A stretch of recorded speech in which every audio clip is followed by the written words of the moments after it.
はい、始まりました。はい、よろしくお願いします。よろしくお願いします。今日は、はい。珍しく、うん。デッキの紹介じゃなくてですね、はい。久々に格安有料カードうん。の回もやってこうかなということで、はい。格安有料カードの回になりました。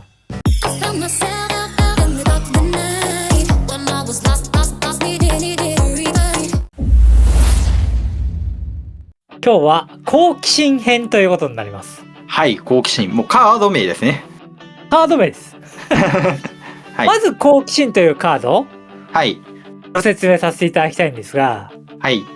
1マナのエンチャントで、オーラで、そのエンチャントされてるクリーチャーがいずれかの対戦相手にダメージを与えるたびカードを1枚引いていいと。はい。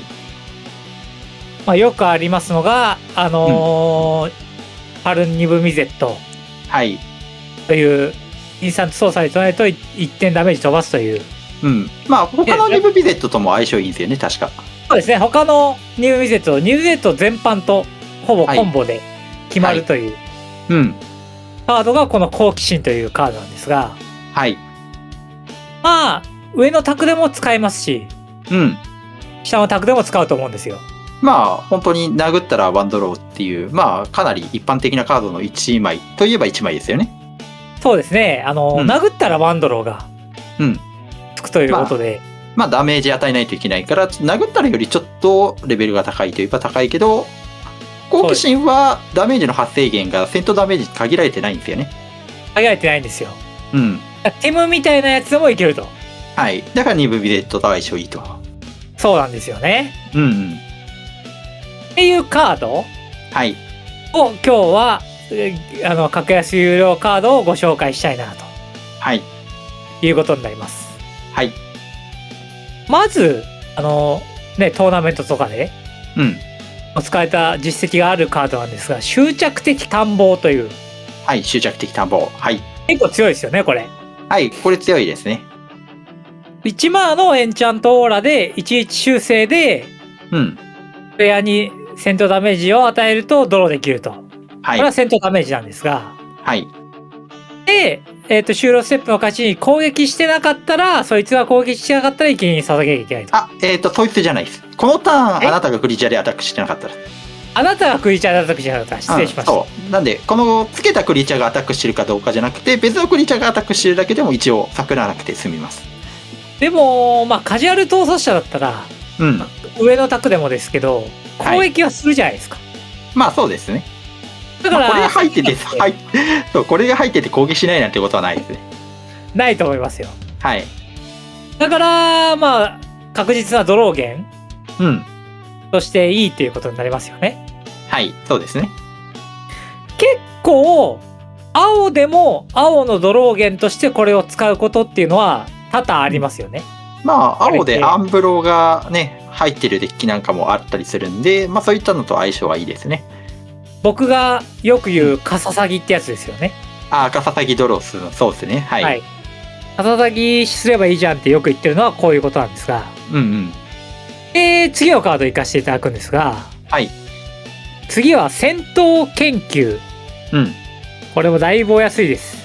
まあそうですね。まあ正直どうだろうな。まあ執着的探訪に比べると、まあちょっと役割違うし弱い気もするんですけど、まあ十分使える範囲かなと思ってます。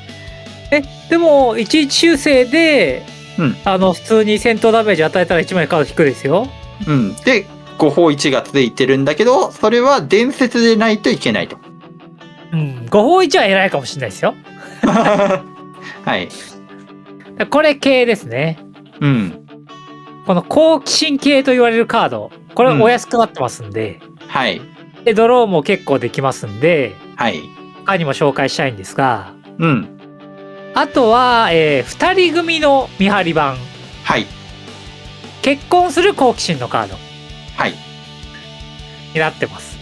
これニューウィゼットと結婚したら、普通にコンボ決まりますよね。はい。まあ、結婚っていうのが、まあ、このクリーチャーと他のクリーチャーを、まあ、戦場に出た時に組にして、お互いにこの能力を付与するよ、みたいなテキストになってます。そうですよね。はい。一応、好奇心はダメージ全部じゃないですか。そうですね。はい。この2人組の見張り版っていうのはダメージ全部の方です。はい、そうですね。なんで、好奇心と同じテキスト、戦闘ダメージじゃないダメージでも OK なタイプになってます。ね、はい。で、他に何があるかと言いますと、はい。青で、例えば有用なカードで言いますと、ウミガゲダコっていう、はい。イコリアの変容するカード。はい。これは戦闘ダメージを与えたらワンドローなの。はい、戦闘ダメージ限定ですね。これは、変容したクリーチャーがカササギ付与するってことですよね。まあそうですね。なんで、変容でくっついた先にも、カードを1枚引くってテキストがつくし、あと一応、このクリーチャー自身も、同じ能力持ってますので。確かに。はい。なんで、まあ、変容外れた後、このクリーチャーだけが残った時も、こいつが実質その役割を果たせるっていう感じになってます。大体殴りに行くような、でかいクリーチャーにつけて、うん。変容すれば、通るわけじゃないですか。そうですね。通るやつにつけて、泥カササギを誘圧するっていうのが一番いい使い方、うん。あと、こいつ面白いのは瞬速持ってるんですよね。なるほど、瞬速持ってますね。うん。だから、いっぱいアタックして通ったところにつけるみたいな使い方も一応できます。一応できますね。はい。はい。で、青は、そんな感じで。はい。他にもいくつもあるんですが、ここでは割愛させていただくんですが、はい。今のは有名どころの、安いやつを大体、ピックアップしてきました。はい。で、次は緑になるんですが、はい。緑には、鋭い感覚っていう呪文があるんですね。はい。これは完全な好奇心です。そうですね。はい。はい。これは好奇心と全く同じ効果です。はい。の緑の1マーのタイムスパイラルのカード。はい。タイムシフトっていうタイムシフト概念ですね。はい。そう、要は色が変わったっていう。そうですね。全く同じテキスト、全く同じ効果で色が変わりましたよっていうカードが、このタイムシフト、次元の混乱の時に何枚かあって、その中の1枚っていう形になってます。そうですね。これは好奇心ということになります。緑の好奇心。はい。で、これはタイムシフトっていうわけじゃないんですが、第6巻というカードがありまして、はい。これはカササギの方です。そうですね。戦闘ダメージ限定になる。戦闘ダメージ限定の1番のエンチャントが緑にもあります。はい。結構強いです。そうですね。だから、青と緑がこの役割を大体果たしてるんじゃないかなっていうことですかね。そうですね。はい。で、もう1枚緑紹介させていただきたいんですけども、はい。蛇の陰影という、これ、俗霊鎧っていう、陰影鎧っていうのに名前変わったんですが、はい。11修正の俗霊鎧、つまり陰影鎧がついて、カササギがついてると。はい。これは、俗霊鎧、陰影鎧っていうのは、一回死亡しても、破壊されても、帰ってきますよっていう能力ですね。破壊されないです。破壊されるとき、代わりにこれが破壊されるっていう敵。なるほど。破壊されるなら、死亡するなら、これが代わりに破壊されると。はい。合ってますね。はい。そういうテキストになってます。はい。で、それが、この、俗霊鎧、結構強いんですよ。うん、強いですね。一回、もう、本当に、アーマーがついてるみたいな感じになるんで。はい。カジュアルだったら破壊不能結構使い勝手いいですからね。そうですね。あと、これついてると除去離だけなくなるんですよね。なるほど。一回無駄打ちしないといけなくなるから。確かに。誰か通報してくんねえかなって言いながら。そう。っていうのもあったりする。誰かが破壊した後に出荷するかみたいな。そう。ことになりますからね。はい。俗霊鎧はカジュアルだと結構強いです。本当に強いと思います。はい。本当に強いです。はい。で、あと、緑はそんなところにしときまして、はい。あとは無色っていうのもありまして、はい。まず、このならず者の手袋。はい。無色だからどうしても、そうですね。装備品です。はい。これは、2マナの装備品で2マナで装備。で、戦闘ダメージ与えるたび、カササギの泥がついてる。はい。結構強いです。まあ何でもかささぎにできるよって、しかも装備品なんでオーラと違って、そいつが死んじゃったとしても、次また別のにつけるっていうことができるので、はい、いいかなと思います。で、もう1枚は記憶の仮面という。はい。これは、同じ装備品でして、2マナで1装備なんですね、こっちは。はい。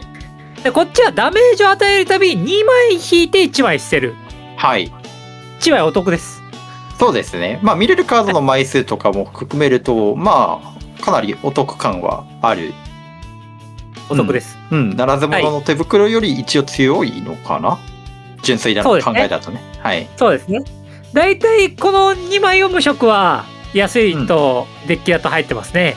そうですね。はい。まあ、補足ですが、最近ですと、バスターソードとか。はい。もう一応あるんですけど、ちょっと値段がするかもしれない。まあ、そうかもしれないですね。はい。青赤剣とか、一応紹介しておきますが、まあ、名前だけこれらはちょっとお値段はするかもしれないですが、はい。でも、これらは、無色だと数少ないです。まあ、そうですね。確かに。はい。無色デッキだったら当然入りますし、かなり無色では有用なカードになってきますんで、はい。といって損はないかもしれません。そうですね。はい。で、あと2色のカードっていうのがここから出てくるんですが、はい。2色のカード、まず、青白なんですけども、圧倒的洞察というカード。はい。これは11修正で、反魂とカササギを持ちます。はい。これはめっちゃ強いですね。まあ、反魂付与は強いですし、まずこの能力がダメージ通す前提なんで、まあ、本当に反魂と相性が純粋にいいんですよね。確かに。これめっちゃ青白だったら強いと思いますね。そうですね。青白ですり抜けてダメージ与えていくようなデッキだったら、本当に強いと思います。青白、飛行とかにつけるんじゃないですかね。だから。まあ、そうですね。そうですよね。本当に飛行の、なんか優秀なクリーチャーとかにつけるだけでも相当強いかなと思います。まあ、あと2色のカードで言いますと、これは今日調べてて僕は初めて知ったんですが、はい。潜伏工作員のローブ。はい。というカードで、これ青黒のカードになってまして、はい。青黒にもあったんだと。これは、2マナのエンチャントクリーチャーで、はい。まずイフを持ちます。イフ。はい。黒でもアーティファクトでもないクリーチャーによってはブロックされない。はい。で、戦闘ダメージを与えたたび、カード1枚引いていい。カササギだと。はい。まず、イフを持ってるってことはダメージ通るじゃないですか、大体。そうなんですよ。通しやすくなる上に、カササギがつく。さすが、青黒はドロー能力高いですからね。はい。いいですね、これは。これはちょっと欲しいと思いました。はい。絵がかっこいいです、これは。イラストもいいですよね、本当に。はい。誘惑だし。はい。もしかしたらこれも結構ちょっとお古いカード、インベンジョンのカードなんで、もしかしたらレア上がっていく可能性が、再録とかなさそうなんで。確かに。可能性としてはあるかもしれない。再録あるんじゃないですかね。まあ、もし人気になったら再録されるかもしれないですよね。はい。まあ、以上で、そんなところで、今回の好奇心カササギシリーズは終わっていくんですが。はい。いかがだったですか？まあ、やっぱ、強いよね。僕は結構ドローするの好きなんで。そうっすよね。こう殴りながらドローできると、よく自分はクロックパーミッションっていう戦術を好んで使うんですけど、それにかなり合致してる能力になるので、はい。まあ、逃走者でクロックパーミッション結構難しいんですけど、正直。難しいですけどね。とはいえ、普通に逃走者でもね、アタックしてね、逃走者にこれつけるだけでもね、かなり有用な。ナゴリジェネラルとかによくつけてるイメージが。そうですね。攻撃通しやすい、殴りジェネラルとかでこういうのつけると、殴りながらドローできて、圧もかけれてというところでいいかと思います。例えば、アンズラグみたいな赤緑のリーチャーに緑の好奇心つけたりとか。嫌だな。他にも、他の色のクリーチャーにならずもの、例えばスライサーとかにならずも手袋つけたりとか。ことまああり得ると思うんですよね。